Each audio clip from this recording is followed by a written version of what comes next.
आज़ाद कयो यासर शर के आबाद कयो फराज गुरुय के आज़ाद कयो हनान अब्बासी के आज़ाद कयो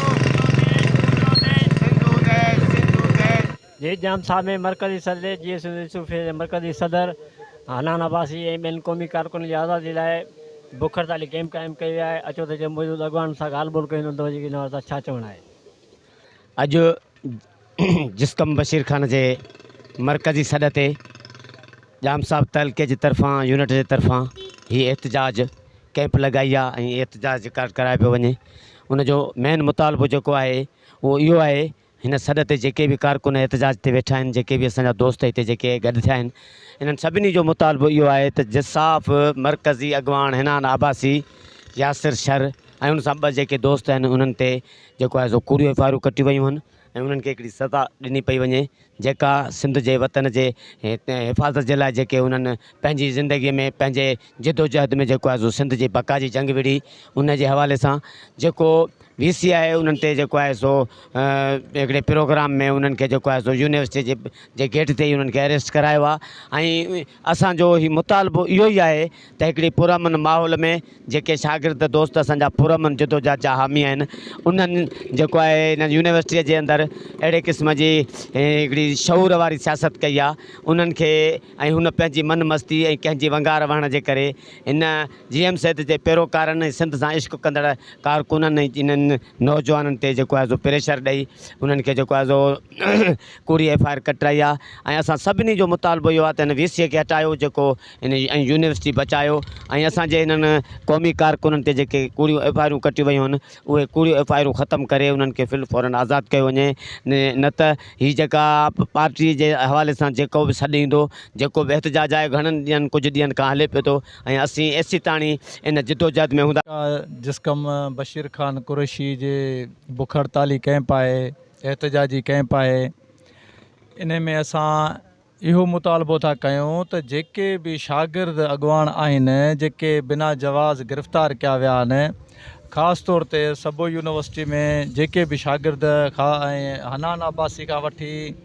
ॿिया बि जेके बि शागिर्द अॻवान आहिनि उन्हनि ते बेगुनाह FIR करे उन्हनि खे क़ैद कयो वियो आहे, उन्हनि खे हिकदमि आज़ादु कयो वञे। ऐं असां पाकिस्तान पीपुल्स पार्टी शहीद भुट्टो हिन शागिर्द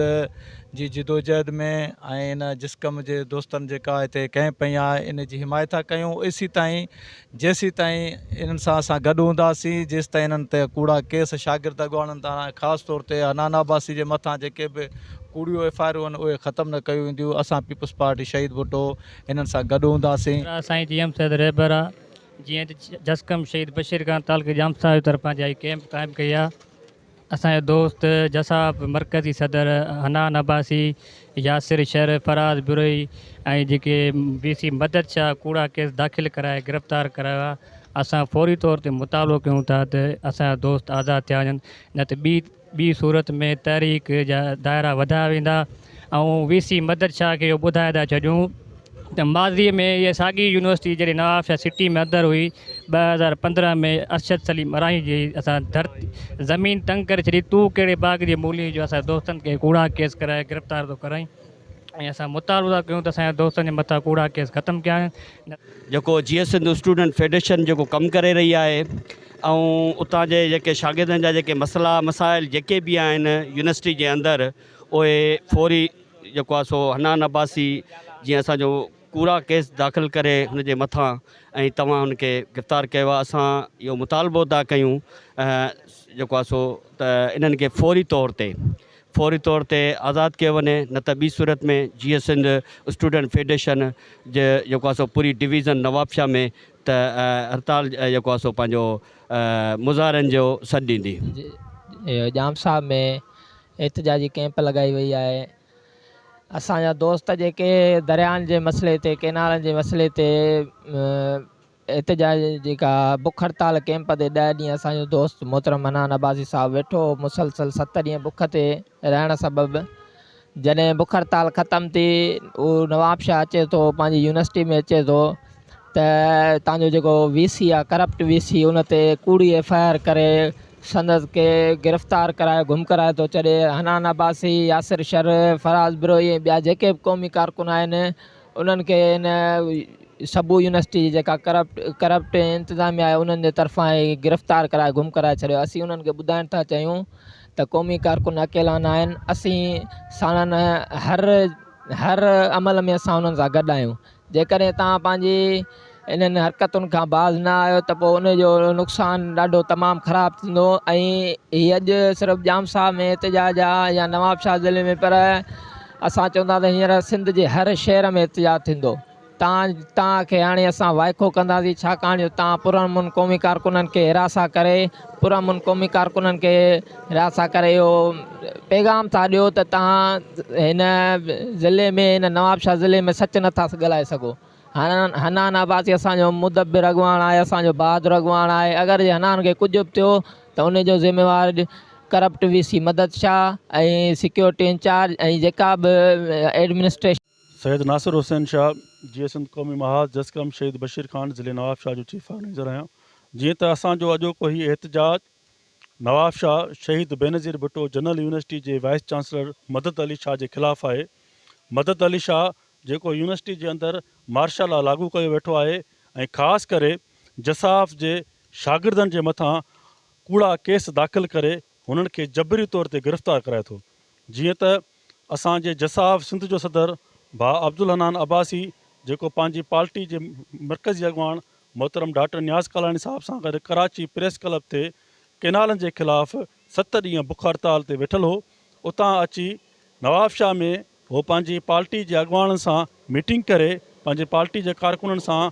बेनज़ीर भुट्टो यूनिवर्सिटी जे अंदरि मीटिंग करे वकील बिरादरी खे सकरन बाईपास ते इस्तक़बाल लाइ तयारियूं करे रहियो हो।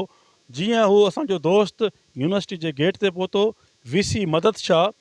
SHO तालके खे घुराए हुन दोस्त खे गिरफ़्तार कराए हुन ते ATC जूं कूड़ियूं FIR दाख़िल कयूं आहिनि। असांजो मुतालबो इहो आहे त अहिड़े वंगारी VC जेको वंगार वहंदे जसाफ जे पुरअमन शागिर्दनि ते कूड़ा केस दाख़िल करे थो, असां सम्झूं था त इहो तालीम दुश्मन VC आहे, शागिर्द दुश्मन VC आहे। अहिड़े VC खे यूनिवर्सिटी में रखण सां यूनिवर्सिटी जो माहौल ख़राबु थींदो ऐं यूनिवर्सिटी जी तालीम जेका आहे उहा मुतासिर थींदी। असां मुतालबो करियूं था त VC मदद शाह खे फौरी तौर ते हटायो वञे ऐं असांजे दोस्त जसाफ सिंध जे सदर भाउ अब्दुल हनान अब्बासी तां जेके कूड़ा केस हिन ATC जा दाख़िल कया आहिनि उहे जल्द खां जल्द ख़तमु कया वञनि।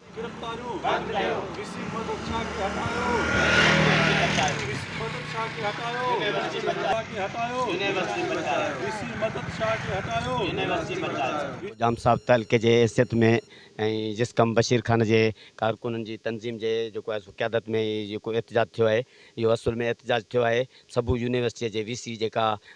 पुरअमन शागिर्दनि ते जेका कूड़ी FIR कटराई आहे। हनान अब्बासी जेको जिसाफ जो मरकज़ी अॻुवाण आहे उनखे जेको आहे सो उन ते जेको आहे सो कूड़ी FIR कटराई आहे ऐं उन सां गॾु असांजा ॿिया दोस्त आहिनि। हीअ पुरअमन जिदोजहद जा हामी आहिनि ऐं उन्हनि ते जेको आहे सो सोचे सम्झी का कंहिंजी वंगार पियो थो वहे। असीं मुतालबो था कयूं त असांजे दोस्तनि तां जेके हिन FIR कटरायूं आहिनि, जेको कुझु जेको अमल कयो आहे, असीं उन जे लाइ जेको आहे सो मज़मत बि कयूं था ऐं असीं अपील था कयूं त जेको आहे सो हिन VC खे बि हटायो जेको हिन माहौल खे ख़राबु थो करे ऐं पुरअमन सियासत खे जेको आहे सो बिगाड़े थो। ऐं इहो मुतालबो था कयूं त असांजे दोस्तनि तां जेके कूड़ा केस आहिनि उहे सभु ख़तमु कया वञनि।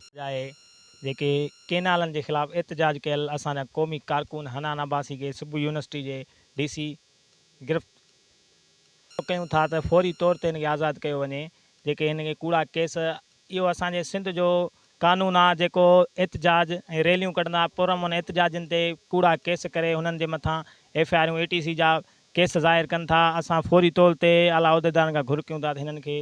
आज़ादु कयो वञे, न ॿी सूरत में एहतजाज जो दायरो वधाईंदासीं। जी तव्हां हिते मौजूदु अॻुवान जूं ॻाल्हियूं ॿुधियूं, उन जो जेको आहे हनान अब्बासी खे जेको आहे बिला जवाज़ गिरफ़्तार करे मतिलबु कूड़ा केस दाख़िल कया विया आहिनि ऐं यूनिवर्सिटी में जेके फोर्स जी मुदाख़लत आहे उहा असां कंहिं बि सूरत में बर्दाश्त न कंदासीं। हिन मुतालबो कयो त हनान अब्बासी यासिर शर समेत जेके शागिर्द अॻुवान उन मथां कूड़ा केस फिलफौर ख़तमु कया विया आहिनि ऐं VC मदद शाह जेको शागिर्द अॾंगो रवियो अख़्तियार कयो वेठो आहे उनखे फिलफौर यूनिवर्सिटी में हटाए यूनिवर्सिटी खे बचाए वञे जीअं यूनिवर्सिटी जो